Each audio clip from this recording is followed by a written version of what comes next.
سامعین سے گزارش ہے کہ ایلیکوینٹ ادب اور ایلیکوینٹ ادب ایکسٹراس میں جتنے بھی مشہور تاریخی ناولز اور فکشنل ناولز کمپلیٹ ہو چکے ہیں اس کا مطالعہ ہمارے پلے لسٹ سیکشن میں کریں اور زیادہ سے زیادہ شیئر کرنے کی کوشش کریں، اور ہم سے رابطہ کرنے کے لیے فیس بک اور ٹویٹر پر فالو کریں۔ جزاک اللہ۔ بسم اللہ الرحمن الرحیم۔ نور الدین زنگی، شجاعت سے بھرپور ایک مجاہد کی سچی داستان۔ مصنف اسلم راہی MA۔ ایپیسوڈ 1۔ الربا شہر کے نواح میں ایک نالے کے کنارے نرسلنی اور جھاؤ کے گھنے جھنڈ کے اندر ڈھلی ہوئی عمر کا ایک شخص خون میں لت پت پڑا ہوا تھا۔ ایسا لگتا تھا لمحہ بلمحہ اس پر نقاہت طاری ہو رہی تھی، جس کے باعث وہ تھوڑی دیر کے لیے آنکھیں بند کر لیتا تھا، دوبارہ شاید زندگی کے سفر کو برقرار رکھنے کے لیے آنکھیں کھول کر ادھر ادھر دیکھنے لگتا۔ اچانک وہ چونک پڑا، اس لیے کہ اس کے کانوں میں ایک صدا پڑی تھی۔ کوئی قرآن مقدس کی تلاوت کر رہا تھا، اور تلاوت کرنے کا انداز ایسا موہ لینے والا تھا، خون میں لت پت اس زخمی کو ایسے لگا جیسے گرم بیابانوں کی ریگ میں رموز کن فیکون اور زبان وحی کی پکار کی طرح اتصال عبودیت اور ربوبیت دلوں کو تریاق اور آنکھوں کا مرہم بن کر اٹھ کھڑا ہوا ہو۔ سرکنڈوں کے جھنڈ میں پڑا ہوا وہ زخمی نصرانی لگتا تھا، اس لیے کہ اس کے گلے میں سنہری سلیب لٹک رہی تھی۔ اس آواز پر وہ چونکا، آواز لمحہ بھر کے لیے خاموش رہی۔ بوڑھا بے چین ہو گیا، وہ شاید پھر اسی آواز کو سننے کا متمنی تھا، یہاں تک کہ آواز پہلے کی نسبت زیادہ پرجوش ہو کر اور قریب سے اس طرح سنائی دی، گویا جہاں کا کوئی معلم غیب و شہود کے سنگم پر کھڑے ہو کر فسوں خیز چاندنی کی طرح نگار خانہ کن میں خیر و مہر کی ضیاء و زمزمہ، حکمت و ادراک کے گوہر اور فہم و استبصار کی صدائیں بلند کرنے کا عزم کر چکا ہو۔ بوڑھے کے لبوں پر ہلکا سا تبسم نمودار ہوا، شاید اس جنگل میں اسے یہ امید نہ تھی کہ کوئی اس کی مدد کے لیے آئے گا، اور تلاوت کرنے والے کی آواز نے اس کے دل میں زندہ رہنے کا جذبہ پیدا کر دیا تھا۔ جو شخص قرآن مقدس کی تلاوت کرتے ہوئے قریب آ رہا تھا، اس کی آواز تھوڑی دیر خاموش رہنے کے بعد دوبارہ کچھ اس طرح بلند ہوئی جیسے لیل مظلم میں نور بخش سحر دلوں کے حریم گنبد میں روشنی کے کلبلاتے سویرے، صحرا کی کوپ میں سرگرداں بانجھ ساعتوں کے اندر تخلیق کی اہم ترین قدریں، اور تیرگی کے صحرا میں نور کی کشتیوں میں آئینوں کے ساغر اور اجالوں کی شمعیں اپنی موجودگی کا رنگ دکھانے کے لیے اٹھ کھڑی ہوئی تھیں۔ بوڑھے نے جب محسوس کیا کہ تلاوت کرنے والا اس کے پاس سے گزر کر آگے نکل جانے والا ہے، تب اس نے اپنی پوری قوت اور طاقت کو مجتمع کیا اور مجروح سی آواز میں اس نے مدد کے لیے پکارا۔ تلاوت کرنے والے کی آواز سنائی دینی بند ہو گئی تھی۔ پھر سرکنڈوں کے جھنڈ میں پڑے اس زخمی بوڑھے نے محسوس کیا جیسے ایک نہیں بلکہ کئی لوگ اپنے گھوڑوں کو دوڑاتے ہوئے اس کی طرف آ رہے ہوں۔ رات کا آنچل سمٹ چکا تھا، چاروں طرف صبح کا دامن پھیلنا شروع ہو چکا تھا۔ ویرانوں میں جھانکتی سورج کی کرنیں اپنی نمو کی راہ میں حائل سارے خود سر جھونکوں کو اپنے لمس کی حدت سے دور کرتی چلی گئی تھیں۔ شبنم بدوش کلیاں، ندی نالوں کے ساحل، ساگر کی گہرائیاں، گلشن کی آغوش، غرضے کے ہر شے جاگ اٹھی تھی۔ خون آلود اس بوڑھے نے دیکھا، تھوڑی دیر بعد 3 سوار اپنے گھوڑوں کو بڑی تیزی سے دوڑاتے ہوئے اس کی طرف آئے تھے، اور اس کے پیچھے کئی مسلح جوان جو چند دستوں پر مشتمل تھے ان کے ساتھ اسی سمت آ رہے تھے۔ ایک سوار جو اپنے ساتھیوں سے قدرے آگے تھا، سب سے پہلے اس کی نظر اس بوڑھے پر پڑی۔ اسے خون میں لت پت دیکھتے ہوئے اپنے ہاتھ میں پکڑی ننگی تلوار اور ڈھال سمیت وہ اپنے گھوڑے سے کود گیا تھا۔ اس کی طرف دیکھتے ہوئے اس کے دونوں ساتھی بھی اپنے گھوڑوں سے اتر گئے۔ وہ نوجوان بوڑھے کے قریب آیا، اپنی تلوار زمین میں پیوست کی اور بوڑھے کا جائزہ لیا۔ پھر اس بوڑھے کو مخاطب کرتے ہوئے وہ کہہ رہا تھا، میرے محترم، آپ کون ہیں؟ کس نے آپ کو زخمی کیا ہے؟ اور اس وقت یہاں آپ اکیلے؟ کیا آپ کی کسی سے دشمنی تھی؟ میں دیکھتا ہوں تمہارے گلے میں سلیب ہے، تم نصرانی ہو۔ کیا تمہارا تعلق الربا شہر سے ہے؟ قریب ترین الربا ہی ایسا شہر ہے جہاں کافی تعداد میں نصرانی بستے ہیں۔ اس نوجوان کی اس گفتگو کے جواب میں بوڑھا نصرانی خاموش رہا، تاہم بڑے غور سے اس نوجوان کی طرف دیکھ رہا تھا۔ اس نے محسوس کیا جیسے اس کی آنکھوں میں بے سوز سپنوں کو دہکا دینے والی آگ کی لپیٹیں اور اس کے چہرے پر صداقتوں کے سمندروں میں ابن آدم کے معراج و کمال کی نشاندہی کرنے والی مشیت کے راز چھپے ہوئے ہیں۔ اس کی جسمانی ساخت، اس کی آنکھوں کے تجسس، اس کے چہرے کے تاثرات سے بوڑھا محسوس کر رہا تھا، جیسے وہ نوجوان سنگلاخوں کو آئینوں، ظلمتوں کو روشنی کے حالوں، ذروں کو صحرا کی وسعتوں، شبنم کو بے کراں ساگر، لالا و گل کو برق تپاں، خارزاروں کو تاکستانوں، راہوں کے غبار کو کہکشاؤں اور برفانی دودوں تک کو شعلوں میں تبدیل کرنے کے لیے پیدا کیا گیا ہو۔ بوڑھا اپنے خیالوں میں غرق تھا کہ اس نوجوان نے پھر اس بوڑھے کو چونکا دیا۔ آپ کہاں کھو گئے ہیں؟ کیا سوچ رہے ہیں؟ بوڑھے نے بڑی شفقت اور بڑی توجہ سے اس نوجوان کو مخاطب کیا۔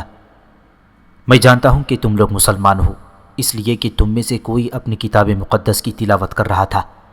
وہی آواز سن کر میں نے تم لوگوں کو ان ویرانوں میں پکارا تھا۔ یہاں کوئی میری مدد کے لیے نہ تھا۔ نوجوان، اگر تم برا نہ مانو تو کیا میں تمہارا اور تمہارے دونوں ساتھیوں کے نام پوچھ سکتا ہوں؟ اس پر وہ نوجوان مسکرا دیا اور کہنے لگا، میرا نام مجددین ہے، میں سلطان نور الدین زنگی کا ایک سالار ہوں۔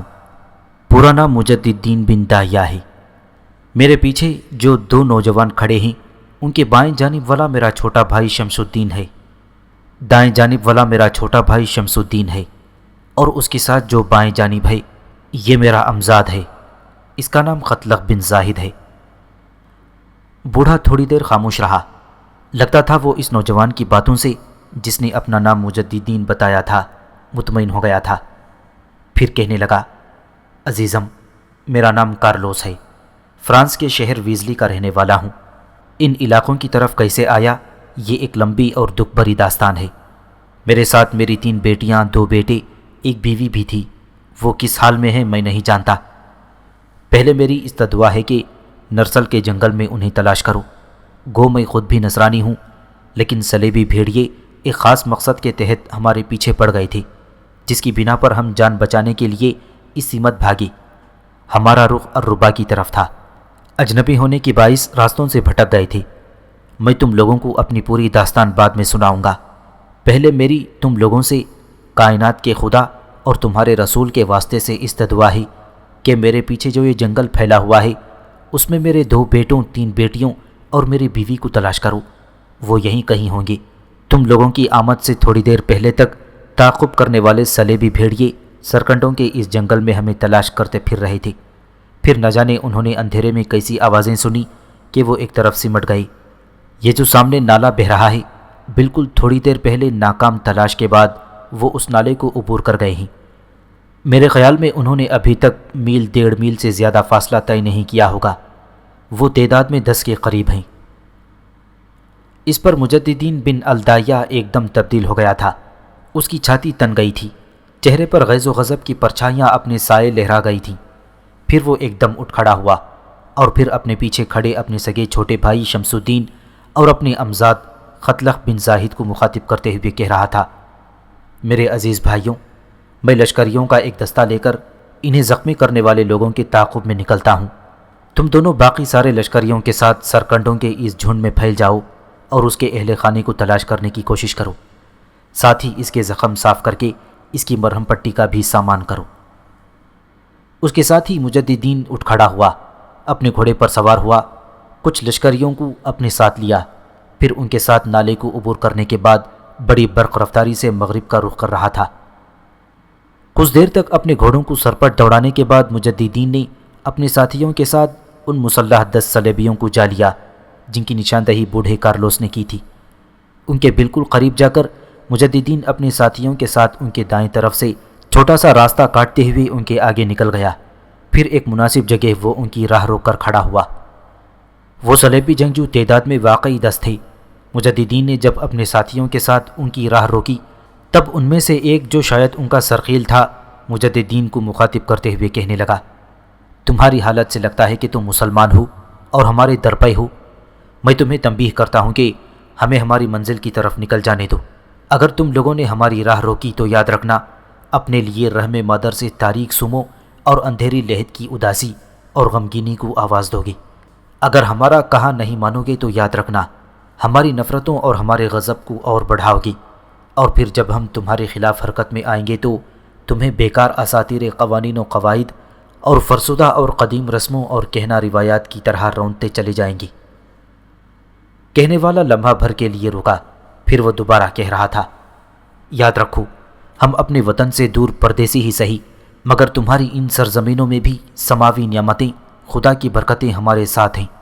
ہم لوگ صلیبی نائٹ ہیں، ہم گھوڑوں کی ٹاپوں، عقابوں کی پھڑپھڑاہٹ اور درندوں کی درندگی میں پل کر جوان ہوتے ہیں۔ صلیبی نائٹوں کا وہ سربراہ جب خاموش ہوا تو مجددین نے اسے انتہائی غصے اور ہولناکی میں مخاطب کیا۔ تہذیب نفس اور شرافت انسانی کو خرافات کی اپنی زنجیروں میں جکڑنے والوں، ہمارا تعلق اس قوم سے ہے جو چراغوں سے آندھیاں، ماتھے کی شکنوں سے نقاب اڑا دیتے ہیں اور ہر قدم پر منزل کے سنگ میل پیدا کرنے کی جرأت رکھتے ہیں، جس قوم کے سجود والیانہ کے سامنے برق تپاں پناہ مانگے، جس کے رکوع بے قیام کے سامنے زمین پر نصرت کے آسمان دست بستہ کھڑے ہوں۔ اجنبی، تم دھوکے اور فریب میں ہو۔ ہماری تلوار کے ساز پر بجلیاں رقص کرتی ہیں، ہماری تکبیروں کی آواز پر زمزمیں چونک اٹھتے ہیں۔ ہم جب اپنے دشمنوں کے خلاف حرکت میں آتے ہیں تو یاد رکھنا، آندھیاں اپنے دوش پر دیے جلاتی ہیں، ظلمت اپنے شانوں پر کرنیں اٹھاتی ہیں۔ ہم اپنی تہذیب و تمدن کے پرتو سے اندھے، تاریک اور طاقوں میں سما روشن کرنے کی ہمت اور ہنرمندی بھی رکھتے ہیں۔ شرافت نفس، انسان دوستی، رحم اور عدل اور انصاف سے بے بہرا بھیڑیوں، اگر تم لوگ یہ خیال کرتے ہو کہ ہم سے بچ کر نکل جاؤ گی تو یہ تمہاری بھول اور خود فریبی ہے۔ ذرا مجھ سے اور میرے ساتھیوں سے ٹکراؤ اور دیکھو کیسے ہم ہر دوراہے پر تمہارے لیے صلیب اور ہر قدم پر ٹھوکریں کھڑی کرتے ہیں۔ تمہارے چہروں کو زرد، تمہارے جسم کو لاغر، تمہارے دلوں کو افسردہ اور تمہاری آنکھوں کو پرنم کرتے ہیں۔ وقت ضائع نہ کرو، اگر ٹکرانے کی ہمت رکھتے ہو تو ٹکراؤ، اگر تم یہ خیال کرتے ہو کہ بھاگ جاؤ گے تو میں تمہیں خبردار کروں کہ میں تم سب کو خشک پتوں کی طرح اپنے پاؤں تلے رونتا ہوا نکل جاؤں گا۔ مجددین کی اس گفتگو کے جواب میں وہ فرانسیسی نائٹ سنبھلے۔ ان کے سرخیل نے خاص انداز میں ان کی طرف دیکھا، پھر وحشیانہ انداز میں وہ آوازیں نکالتے ہوئے مجددین اور اس کے ساتھیوں پر کرب و الم بھری یلغار، ظلم و ستم کی یورش، ہر موڑ پر الجھنیں کھڑی کرتے وسوسات و بدگمانیوں اور مکروہ دل آزاریوں کی طرح حملہ آور ہو گئے تھے۔ جوابی کارروائی کرتے ہوئے مجددین بھی اپنے ساتھیوں کے ساتھ ان پر ارادوں کو سلب کر دینے والی سحر آفرین قوت شعلوں کی صورت میں راغ سے نکل کر جوالا مکھی کی آتش سیال اور جسموں کو ریزہ ریزہ اور روحوں کو لخت لخت بے شرف و بے توقیر اور بے وقت و بد نصیب کر دینے والے غیر فانی جذبوں اور ہولناکی و ابدی آرزوؤں کی طرح حملہ آور ہو گیا تھا۔ تھوڑی ہی دیر کے ٹکراؤ کے نتیجے میں مجددین نے اپنے ساتھیوں کے ساتھ ان فرانسیسی نائٹوں کی آدھی تعداد کم کر دی تھی، جس کے نتیجے میں ان کی حالت بڑی تیزی سے آندھیوں میں سلگتے دیوں، اپنے مضراب سے ٹوٹتے وقت کے سازوں، زوال و وفا کا شکار غم گزیدہ قلب، دریدہ تاریکیوں کے لبادوں میں بھی بدتر ہونا شروع ہو گئی تھی۔ عین اس موقع پر فرانسیسیوں پر جان لیوا ضربیں لگاتے ہوئے ان کے سرخیل کو مخاطب کرتے ہوئے مجددین چلا اٹھا، فرانس کے بزدل نائٹوں، اب بھی وقت ہے، ہتھیار ڈال کر اپنے آپ کو ہمارے حوالے کر دو۔ تم دیکھتے ہو تمہارے آدھے ساتھیوں کو ہم نے ختم کر دیا ہے، اور اگر تم نے اس ٹکراؤ کو جاری رکھا تو پھر تھوڑی دیر تک تم سب قضا کا لقمہ بن کر رہ جاؤ گی۔ مجددین کی ان دھمکی آمیز الفاظ کا خاطر خواہ اثر ہوا تھا۔ فرانسیسی نائٹوں کے اس سرخیل نے اپنے ساتھیوں کو ہتھیار ڈالنے کا حکم دے دیا، پھر دیکھتے ہی دیکھتے ان سب نے ہتھیار ڈال دیے۔ ان کی اس حرکت پر مجددین تھوڑی دیر کے لیے مسکراتا رہا، پھر اپنے ساتھیوں کو اس کی طرف مخاطب کیا، ان سب کے ہتھیار اپنے قبضے میں کر لو۔ مجددین کے لشکری فوراً حرکت میں آئے اور ان کے ہتھیاروں پر قبضہ کر لیا گیا۔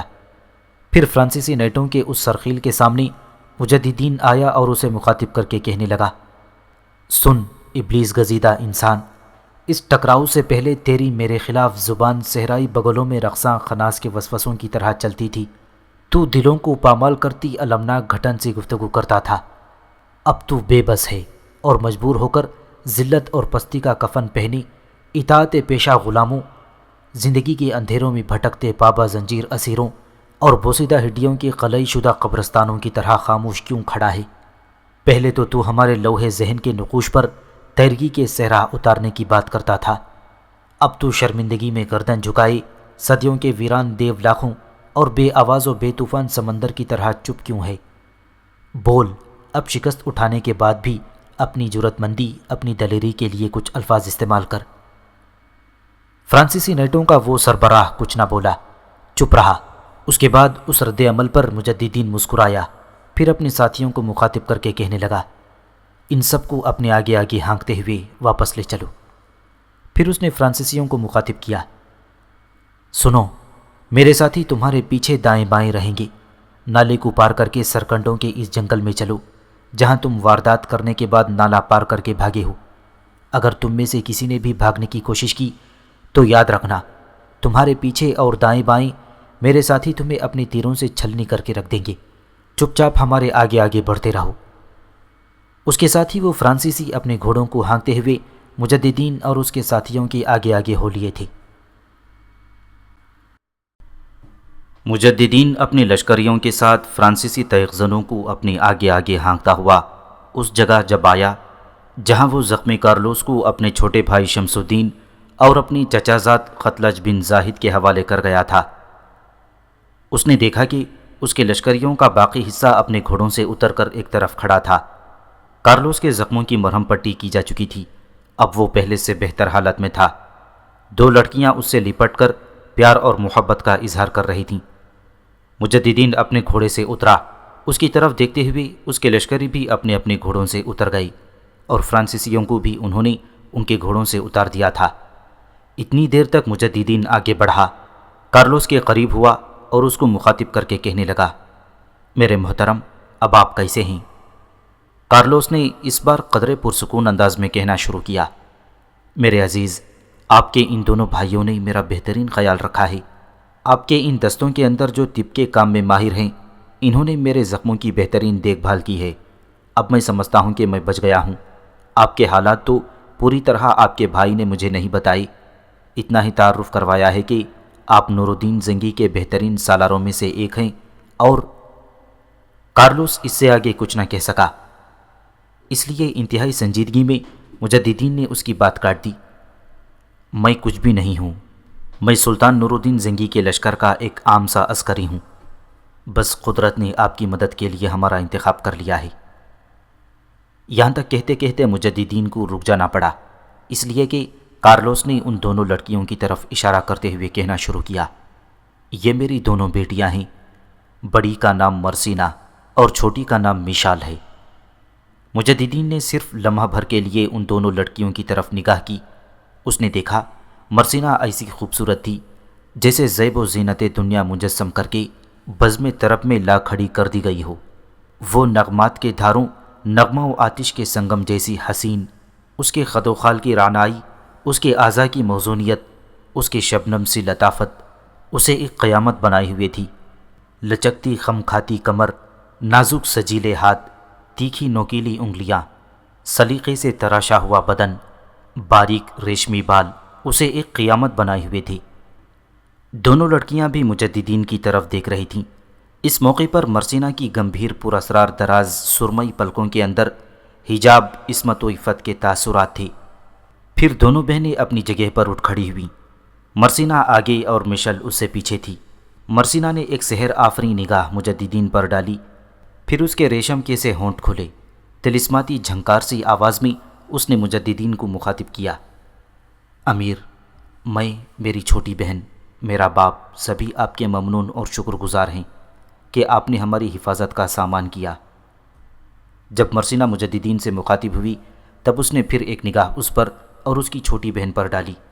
پھر اس نے دیکھا مرسینہ عمر کے اس حصے میں تھی جہاں اٹھتی شوق جوانی اور رخصت ہوتی ہوئی طفلی ملتے ہیں اور کفر سمان شباب اپنا رنگ جمانا شروع کر دیتی ہے۔ وہ بلوغ کی دہلیز پر قدم رکھ چکی تھی۔ نسوانیت کی اولین کرنیں اس کے چہرے اور اس کی شخصیت کے علاؤ کو خوب روشن کرنے کے درپے تھی، جبکہ چھوٹی بہن مشل ابھی اپنے بچپنے کی آخری حدود طے کر رہی تھی، تاہم وہ اپنی بہن مرسینہ سے بھی کہیں زیادہ خوبصورت اور حسین تھی۔ مجددین نے ایک نگاہ ان پر ڈالنے کے بعد اپنی نگاہیں جھکا لیں، زمین کی طرف دیکھنے لگا، پھر ان کی طرف دیکھے بغیر وہ کہہ رہا تھا، میں نے کچھ بھی نہیں کیا، اور یہاں تک کہتے کہتے مجددین کو رک جانا پڑا، کیونکہ اس کا چھوٹا بھائی شمس الدین اور امزاد خطلق بن زاہد دونوں اس کے قریب آ گئے تھے۔ پھر خطلق بن زاہد اپنا منہ مجددین کے کان کے قریب لے گیا اور کہنے لگا، بھائی، آپ کے جانے کے بعد ہم نے انہیں تلاش کیا۔ یہ جو دونوں لڑکیاں ہیں، سرکنڈوں کے ایک گہرے جھنڈ کے اندر کسی نے گڑھا کھود رکھا تھا اور وہاں کچھ کٹے ہوئے نرسل پڑے تھے۔ یہ اس گڑھے میں گھس گئی تھیں اور اوپر انہوں نے وہ خشک نرسل ڈال لیا تھا۔ اپنے آپ کو انہوں نے محفوظ کر لیا تھا۔ ان کو تو ہم وہاں سے نکال کر یہاں لے آئے۔ ہم جنگل میں آوازیں دیتے رہے، پہلے یہ اس گڑھے سے نہیں نکلی۔ جب ہم نے انہیں یقین دلا دیا کہ ہم صلیبی بھیڑیے نہیں، ان علاقوں کے مسلمان ہیں اور ربا شہر کا رخ کر رہے ہیں، اور یہ کہ ان کے زخمی باپ کی بھی ہم نے دیکھ بھال کر دی ہے، تب ہمت کر کے یہ دونوں گڑھے سے باہر آ گئیں اور ہم انہیں یہاں لے آئے ہیں۔ ان کے باپ کے پاس بٹھانے کے بعد ہم نے ان کے گھر کے دوسرے افراد اور لواحقین کی تلاش شروع کر دی، اور سب سے افسوسناک بات یہ ہے کہ ان کے 2 بھائی، ایک بہن اور ماں کو قتل کر دیا گیا ہے۔ ان کی لاشیں ہم ابھی تک ان کے سامنے نہیں لائے۔ ان دونوں لڑکیوں کو ابھی تک نہیں بتایا گیا کہ ان کے دونوں بھائیوں، بہن اور ماں کو ان صلیبی جنگجوؤں نے موت کے گھاٹ اتار دیا ہے۔ تاہم یہ اطلاع ہم نے کارلوس کو دے دی ہے۔ کارلوس کہنے لگا کہ ابھی تک میری بیٹیوں کو ماں، بھائیوں اور بہن کے قتل کی اطلاع نہ کریں۔ پہلے میری مرہم پٹی ہو لے، میں کچھ سنبھل جاؤں تو انہیں اطلاع کریں گے۔ کم از کم انہیں یہ تو یقین ہو جائے گا کہ ان کا باپ زندہ ہے۔ اس طرح یہ مرنے والوں کا غم برداشت کر جائیں گی۔ اب جیسا آپ کہتے ہیں ویسا ہی کرتے ہیں۔ خطلق بن زاہد کے ان الفاظ پر مجددین کے چہرے پر دکھ اور پریشانی کے آثار نمودار ہوئے تھے۔ پھر وہ فرانسیسی ٹیمپلرز کے سرخیل کی طرف متوجہ ہوا۔ اس کے سامنے کھڑے ہو کر تھوڑی دیر تک بڑے غصے اور غضب سے دیکھتا رہا۔ پھر اچانک اس کے چہرے پر تماچوں اور جسم پر گھونسوں کی بارش کر دی تھی۔ وہ معافی مانگتے رہے، پر مجددین نے اسے نہیں چھوڑا۔ اس پر پاؤں کی ٹھوکروں کی بارش کر دی تھی۔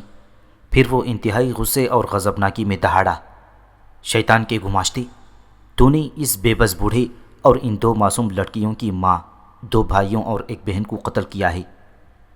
مجددین کی اس آواز پر مرسینہ اور مشل دونوں نے اپنے کانوں میں انگلیاں دے لیں، چیخنے چلانے لگی تھیں، روتیں بین کرتیں، دہاڑے مارتی رہیں اور اپنے باپ سے لپٹ کر پھوٹ پھوٹ کر رو رہی تھیں۔ مجددین کچھ دیر تک اس فرانسیسی کو مارتا پیٹتا رہا، پھر اسے بالوں سے پکڑ کر کھڑا کر دیا گیا۔ اتنی دیر تک کارلوس نے اپنی دونوں بچیوں کو سنبھالتے ہوئے انہیں چپ کرا دیا تھا۔ پھر مجددین کارلوس کے پاس آیا اور اسے مخاطب کر کے کہنے لگا، اب جب کہ آپ کی دونوں بیٹیوں کو بھی خبر ہو چکی ہے کہ ان کی ماں، 2 بھائیوں اور بہن کو ان صلیبیوں نے قتل کر دیا ہے، تو میرے محترم، میں آپ ہی کو ان سارے فرانسیسی نائٹوں کا منصف مقرر کرتا ہوں۔ یہ آپ کے ہم مذہب ہیں، لہٰذا میرا خیال ہے کہ آپ ہی ان کا بہتر فیصلہ کر سکتے ہیں، اس لیے کہ یہ آپ ہی کے مجرم ہیں۔ کارلوس ہمت کر کے اٹھ کھڑا ہوا۔ ایک بھرپور نگاہ اس نے ان فرانسیسیوں پر ڈالی، پھر مجددین کو مخاطب کر کے کہنے لگا، امیر، میری آپ سے گزارش ہے کہ ان سب کے سر تن سے جدا کر دیے جائیں۔ کارلوس کے ان الفاظ کے ساتھ ہی مجددین نے اپنے چھوٹے بھائی شمس الدین کو سر ہلا کر مخصوص اشارہ کیا، جس پر وہ مسکراتے ہوئے سنبھل گیا۔ اب کچھ مسلح جوانوں کو وہ حرکت میں لایا۔ وہ ان سارے فرانسیسیوں کو سرکنڈوں کے ایک بڑے اور گھنے جھنڈ کے پیچھے لے گئے اور ان سب کا خاتمہ کر دیا گیا۔ جب ایسا ہو چکا تب مجددین نے شمس الدین اور اپنے امزاد بن زاہد کو اپنے قریب بلوا لیا اور انہیں مخاطب کر کے کہنے لگا، اب یہ کہو کہ ان لڑکیوں کی ماں، بھائیوں اور بہن کی لاشیں تم نے کہاں رکھی ہیں؟ جواب میں ابن زاہد نے کہا، بھائی، ان کی لاشیں یہاں سے بائیں جانب ہم نے ایک جگہ رکھ کر اوپر چادریں ڈال دی ہیں۔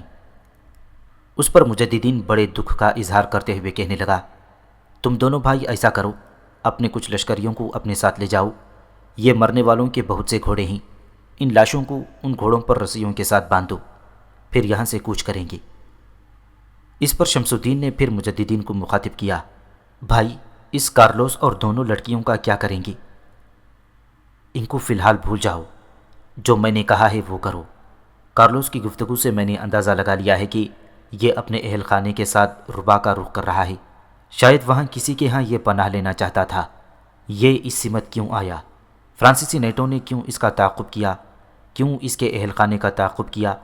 یہ ساری تفصیل تو اس سے بعد میں پوچھ لیں گے۔ پہلے جس طرح میں نے کہا ہے اس طرح کرو تاکہ یہاں سے کوچ کریں۔ مجددین کے ایسا کہنے پر شمس الدین اور قتلغ بن زاہد کچھ جوانوں کو لے کر اور کچھ گھوڑے پکڑ کر بائیں جانب چلے گئے۔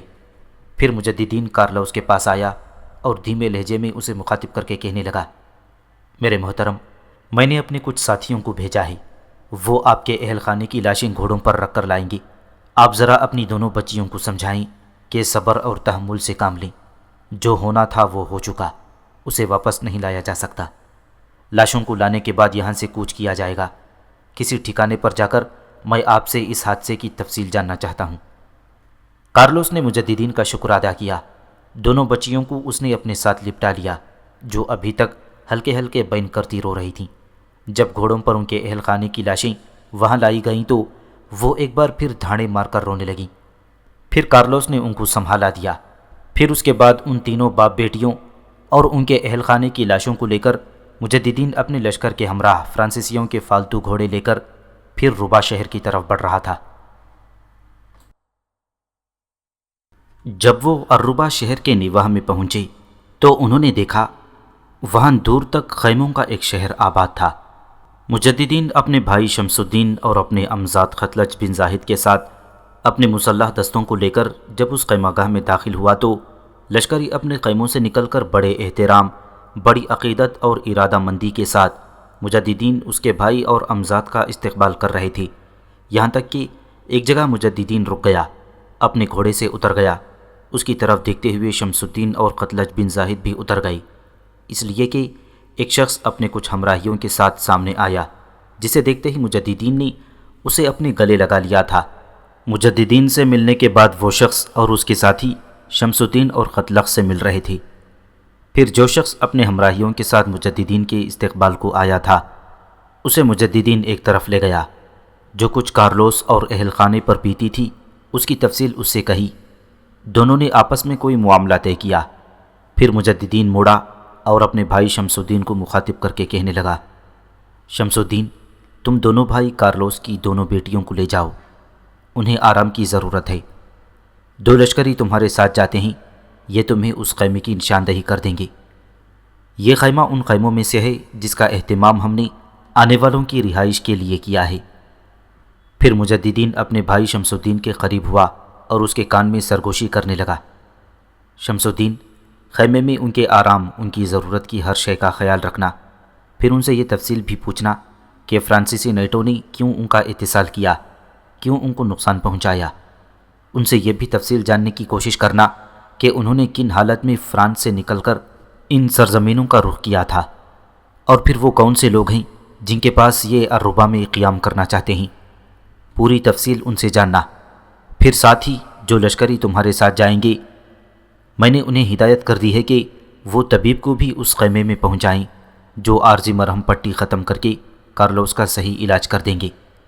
میرے خیال میں اب تم جاؤ، میں تھوڑے سے امور پر لشکری معاملات طے کر کے پھر تم سے ملتا ہوں۔ اس کے ساتھ ہی مجددین کے کہنے پر شمس الدین قتلغ دو لشکریوں کی رہنمائی میں کارلوس اور اس کی دونوں بیٹیوں کو اپنے ساتھ لے جا رہے تھے۔ وہ دونوں لشکری شمس الدین اور قتلغ کو ایک کافی بڑے خیمے کی طرف لے گئے تھے۔ دونوں لشکریوں نے سہارا دے کر کارلوس کو نیچے اتارا، خیمے کے اندر لے کر گئے۔ مرسینہ اور مشل دونوں بہنیں بھی اپنے گھوڑوں سے اتر کر خیمے میں داخل ہو گئیں۔ خیمے میں کارلوس کو ایک بستر پر لٹانے کے بعد ان دو لشکریوں میں سے ایک نے شمس الدین کو مخاطب کیا، محترم شمس الدین، یہ خیمہ امیر مجددین کے لیے نصب کیا گیا تھا اور انہی کے حکم پر ان مہمانوں کو یہاں لایا گیا ہے۔ اس خیمے کے اندر ضرورت کی ہر شے موجود ہے۔ آپ لوگ یہاں بیٹھیں، میں طبیب کو بلا کر یہاں لاتا ہوں، کیونکہ امیر مجددین نے یہ حکم دیا تھا۔ دونوں لشکری باہر نکل گئے۔ اس موقع پر بڑی شفقت سے شمس الدین نے مرسینہ اور مشل کو مخاطب کیا، میری دونوں بہنوں، میں دیکھتا ہوں تم ابھی تک فکر مند اور پریشان ہو۔ دیکھو، جو کچھ ہوا سو ہوا، اب تم یہاں محفوظ ہو، کوئی ٹیڑھی نگاہ کر کے بھی تمہاری طرف نہیں دیکھ سکتا۔ یہاں آرام سے رہو، جہاں تک تمہارے باپ کا تعلق ہے تو یہ بالکل ٹھیک ہو جائے گا، پھر تم لوگ اپنی نئی زندگی کی ابتدا کرنا۔ شمس الدین کے ان الفاظ سے مرسینہ اور مشل کو کچھ آسودگی ہوئی۔ وہ اپنے باپ کے پاس بستر پر بیٹھ گئی تھیں۔ تھوڑی دیر کے بعد وہ لشکری پھر آ گئے ان کے ساتھ طبیب بھی تھا۔ خیمے میں داخل ہونے کے بعد طبیب بڑے پرجوش انداز میں شمس الدین اور قتلق سے ملا۔ پھر ان دونوں کے کہنے پر اس نے کارلوس کے زخموں کا جائزہ لیا۔ پہلی عارضی پٹیاں اس نے اتار دیں، زخم صاف کیے، پھر زخموں پر مرہم پٹی لگا کر اس نے پٹیاں باندھ دیں۔ اپنا کام ختم کرنے کے بعد اس نے شمس الدین اور قتلق کی طرف دیکھتے ہوئے کہنا شروع کیا، زخم خطرناک نہیں ہیں، تیروں کے زخم ہیں، بہت جلد ٹھیک ہو جائیں گے، فکر مند ہونے کی ضرورت نہیں۔ میں اب جاتا ہوں اور میں دن میں ایک بار آ کے زخم دیکھتا رہوں گا اور پٹیاں بدلتا رہوں گا۔ مجھے امید ہے کہ ہفتے تک بالکل ٹھیک ہو جائیں گے۔ اس کے ساتھ ہی طبیب وہاں سے اٹھ کر چلا گیا۔ شمس الدین اور قتلق بھی کارلوس کے پاس بیٹھ گئے۔ پھر شمس الدین نے کارلوس کو مخاطب کیا، اب آپ کیسا محسوس کر رہے ہیں؟ کارلوس کے چہرے پر تھوڑا سا تبسم نمودار ہوا، کہنے لگا، اب میں محسوس کرتا ہوں کہ بچ گیا ہوں اور مجھے زندہ رہنے کا حق ہے۔ میں سمجھتا ہوں جب تک زندہ ہوں میں آپ دونوں بھائیوں اور امیر مجددین کا احسان نہیں اتار سکوں گا۔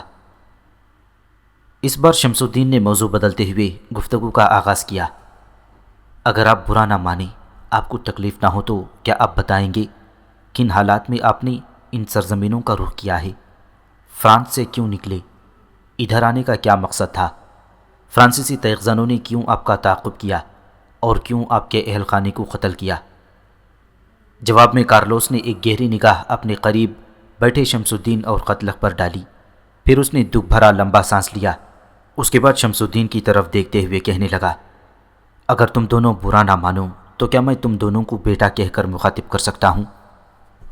جواب میں جب مسکراتے ہوئے شمس الدین نے اثبات میں سر ہلایا، تب کارلوس کسی قدر اطمینان کا اظہار کرتے ہوئے پھر کہہ رہا تھا، پہلے تم لوگ مجھے اپنے سلطان نور الدین کے متعلق تھوڑی سی تفصیل اور اس الربا شہر کی فتح کے متعلق روشنی ڈالو، اس کے بعد میں تمہیں اپنے پورے حالات سناؤں گا، اس لیے کہ ہمارا فرانس سے نکلنا اور ان سرزمینوں کی طرف آنا الربا کی فتح سے تعلق رکھتا ہے، اسی شہر سے ہماری داستان کا رابطہ ہے۔ کارلوس کی اس گفتگو کے جواب میں شمس الدین نے سوچا، پھر خیمے میں اس کی آواز سنائی دی، کارلوس میرے محترم، جہاں تک ہمارے سلطان نور الدین کا تعلق ہے تو وہ سلطان عماد الدین کا بیٹا ہے۔ سلطان عماد الدین کا نام تو تم لوگوں نے سن رکھا ہوگا۔ سلطان نور الدین کے 3 بھائی ہیں، سب سے بڑا سیف الدین، اس کے بعد نور الدین، پھر قطب الدین اور پھر نصرت الدین۔ عماد الدین کی وفات کے بعد حلب کا سلطان نور الدین بنا۔ والد عماد الدین سے پہلے اور ان کے دور میں ان سرزمینوں میں صلیبیوں کا دورہ تھا۔ گو سلطان عماد الدین نے صلیبیوں پر حملہ آور ہوتے ہوئے ان سے ارقا و بحرین، معرۃ النعمان، کفر تاب اور الربا چھین لیے تھے، لیکن اس کے بعد صلیبیوں نے پھر ایک ہلچل مچا دی۔ جن دنوں سلطان عماد الدین نے ربا شہر کو فتح کیا تھا، وہاں کا حکمران ایک فرانسیسی صلیبی جوسلین تھا۔ الربا جب فتح ہو گیا تو جوسلین بھاگ کر دریائے فرات کے مغرب میں شہر تلباشیر میں جا کر مقیم ہو گیا۔ سلطان عماد الدین کی وفات کے بعد جوسلین پھر سر اٹھایا۔ جس وقت سلطان عماد الدین نے الربا شہر کو فتح کیا تھا، اس وقت الربا شہر میں آرمینی نصرانیوں کے علاوہ اور بہت سے نصرانی تھے جن سے کوئی باز پرس نہ کی گئی تھی، اور سلطان عماد الدین نے بڑی فراغ دلی سے کام لیتے ہوئے انہیں عام امان دیتے ہوئے شہر کے اندر زندگی بسر کرنے کا موقع دیا۔ سلطان عماد الدین کی وفات کے بعد جوسلین نے ربا شہر کے اندر جو ارمینی نصرانی تھے ان کے ساتھ ساز باز شروع کر دی اور الربا شہر پر شبخون مارا، اور شہر کے اندر جو مسلمانوں کا لشکر تھا اس کو رونتا ہوا شہر کے اندر داخل ہو گیا۔ اس موقع پر مسلمانوں نے بڑی عقل مندی کا ثبوت دیا اور شہر سے نکل کر قلعے کے اندر چلے گئے تھے۔ اس طرح شہر کے اندر جو مسلمان تھے ان کی زیادہ تعداد قلعے کے اندر محصور ہو گئی۔ انہوں نے جوسلین سے مقابلہ کرنا شروع کر دیا۔ ساتھ ہی اس واقعے کی اطلاع انہوں نے اپنے موجودہ سلطان نور الدین کو کر دی۔ نور الدین ایک جرار لشکر لے کر اس شہر پر حملہ آور ہوا، جوسلین سے مقابلہ کیا۔ جوسلین کو بدترین شکست ہوئی۔ جوسلین کے بڑے بڑے سورما اس جنگ میں کام آ گئے اور جوسلین خود بھیس بدل کر فرار ہونے میں کامیاب ہو گیا۔ ان دنوں سلطان نور الدین کا بڑا بھائی سیف الدین، جسے سیف الدین غازی بھی کہتے ہیں، موصل کا والی تھا۔ اسے جب پتہ چلا کہ صلیبیوں نے الربا پر یلغار کر دی ہے اور اس کا چھوٹا بھائی نور الدین الربا پر حملہ آور ہونے کے لیے نکلا ہے تو وہ بھی ایک بہت بڑا لشکر لے کر موصل سے روانہ ہوا، لیکن اسے راستے ہی میں خبر ہوئی کہ نور الدین نے صلیبیوں کو بدترین شکست دینے کے بعد الربا شہر پر دوبارہ قبضہ کر لیا ہے، تو وہ موصل لوٹ گیا۔ محترم کارلوس، یہ چند برس پہلے کا واقعہ ہے، اور اب سلطان نور الدین نے اپنی طاقت اور قوت میں خوب اضافہ کر لیا ہے۔ شمس الدین مزید کچھ کہنا چاہتا تھا کہ اس سے پہلے ہی کارلوس بول پڑا۔ وہ کہنے لگا، میرے عزیز بیٹوں، اب اس سے آگے ہماری داستان شروع ہوتی ہے۔ وہ کچھ اس طرح ہے کہ قصہ دراصل یوں ہے کہ عیسائی دنیا میں 5 شہروں کو مقدس خیال کیا جاتا ہے: یروشلم، روم، قسطنطنیہ، انطاکیہ اور الربا۔ یہ شہر فی الحقیقت بے حد اہم تھے، اور صلیبی اس کو اپنا مستقر بنا کر پورے عرب اور شام پر قبضہ کرنے کے خواب دیکھ رہے تھے۔ یہاں تک کہنے کے بعد کارلوس رکا، پھر وہ اپنا سلسلہ کلام جاری رکھتے ہوئے کہہ رہا تھا، میرے عزیزوں، تمہارے سلطان عماد الدین نے جب یہ شہر صلیبیوں سے چھینا تو یروشلم کے اہل فرنگ کو اس کا بڑا سخت صدمہ ہوا، اور اسی وقت سے یورپ میں صلیبی جنگ کے متعلق گفتگو ہونے لگی تھی۔ تاہم جوسلین چونکہ الربا سے بھاگ کر تل باشیر میں جا کر اپنی قوت جمع کر رہا تھا، لہذا یورپ والوں کو یہ ڈھارس تھی کہ ایک نہ ایک دن عماد الدین کو بھگا کر جوسلین اپنی کھوئی ہوئی طاقت، قوت اور حکومت کو بحال کرنے میں کامیاب ہو جائے گا۔ لہذا عماد الدین کے مرنے کے ساتھ ہی یورپ والوں کی شہ پر فرانسیسی نژاد جوسلین نے الروحا پر حملہ کر دیا۔ وہ ان علاقوں میں صلیبی عزت اور توقیر کو بحال کرنا چاہتا تھا، لیکن عماد الدین کے بعد تمہارے نور الدین زنگی نے جب الربا میں جوسلین کو ذلت آمیز شکست دیتے ہوئے اس پر پھر قبضہ کر لیا تو اس سے پورے یورپ میں غم و حزن اور غصے کی ایک لہر دوڑ گئی۔ اس لہر، اس دکھ، اس غم میں اس وقت مزید اضافہ ہو گیا جب الربا سے کچھ ارمنی پادری یورپ گئے اور انہوں نے پوپ یوگنس کی خدمت میں حاضر ہو کر نصرانی دنیا کے خلاف الربا میں درد بھری کہانیاں سنانی شروع کر دیں۔ ان علاقوں کے عیسائیوں کی سفارت کا پرعلم بیان سن کر پوپ کی آنکھوں میں کہتے ہیں سبیل اشک رواں ہو گیا، اور اس نے اعلان کر دیا کہ ارض مقدس نصرانیوں کی مدد کرنا خداوند یسوع کے سارے نام لیواؤں کا فرض اولین ہے۔ اگر وہ اس وقت نہ اٹھے تو یروشلم کو بھی اپنے ہاتھوں سے گوا بیٹھیں گے۔ پوپ کا یہ اعلان گویا ان علاقوں میں کھلم کھلا اور اعلانیہ صلیبی جنگ کا اعلان تھا، جس نے سارے یورپ میں ہلچل اور جنگ کا ہیجان برپا کر کے رکھ دیا تھا۔ حالات کی ستم ظریفی دیکھیے کہ انہی دنوں یورپ میں ایک راہب اٹھا، اس کا نام سینٹ برنارڈ تھا، اور اس کی مسحور کن شخصیت اور شعلہ بیانی نے سارے یورپ میں آگ لگا کر رکھ دی۔ یہ سینٹ برنارڈ برگنڈی کے ایک امیر کا بیٹا تھا اور لگاتار 15 برس سے رہبانیت کی زندگی گزار رہا تھا۔ یہاں وقت کی بدترین ستم ظریفی یہ بھی سامنے آتی ہے کہ پہلی صلیبی جنگ کے شعلوں کو ہوا دینے والا بھی ایک راہب پیٹر تھا، جو دوسری صلیبی جنگ پر بھی اہل یورپ کو آمادہ کرنے والا ایک راہب سینٹ برنارڈ ہی اٹھا تھا۔ گویا تاریخ اپنے آپ کو دہرا رہی تھی۔ سینٹ برنارڈ کی دھواندھار تقریروں نے یورپ میں وہی کیفیت پیدا کر دی جو گزشتہ صلیبی جنگوں سے پہلے پیدا ہوئی تھی، بلکہ فی الحقیقت اس سے بھی بڑھ کر جوش پیدا ہو گیا، اور ادنا طبقے سے لے کر بادشاہوں تک مسلمانوں کے خلاف غیظ و غضب کی ایک لہر اٹھ کھڑی ہوئی تھی۔ نوبت یہاں تک پہنچی کہ فرانس کے ایک شہر ویزلی، جہاں کے ہم رہنے والے ہیں، وہاں عیسائی دنیا کا ایک زبردست اجتماع ہوا، جہاں نہ صرف عام لوگوں کا بے پناہ ہجوم تھا بلکہ عمرہ طبقے کے لوگ بھی بڑی کثرت سے اس میں شریک ہوئے تھے۔ یہاں تک کہ فرانس کا بادشاہ لوئی ہفتم خود اس اجتماع میں شامل ہوا۔ اس اجتماع میں ساری فضائیں جنگی نعروں سے گونج رہی تھیں، اور غیظ و غضب میں بھرے لوگ فی الفور کسی فیصلے پر پہنچنا چاہتے تھے۔ اس پرجوش فضا میں راہب سینٹ برنارڈ نے ایک ایسی اثر انگیز تقریر کی کہ لوگوں کے دل دہل گئے۔ خود فرانس کے بادشاہ نے آگے بڑھ کر سینٹ برنارڈ کے ہاتھوں سے سلیب لی اور تمام مجمع کے سامنے سلیب کو اپنے سینے سے لگا کر اعلان کیا کہ وہ صلیبی جنگ میں ضرور حصہ لے گا۔ اب لوگوں کے جوش و خروش کی انتہا نہ رہی، سب نے اعلان کیا کہ وہ ضرور صلیب کی سربلندی کی خاطر اپنی جانیں قربان کر دیں گے۔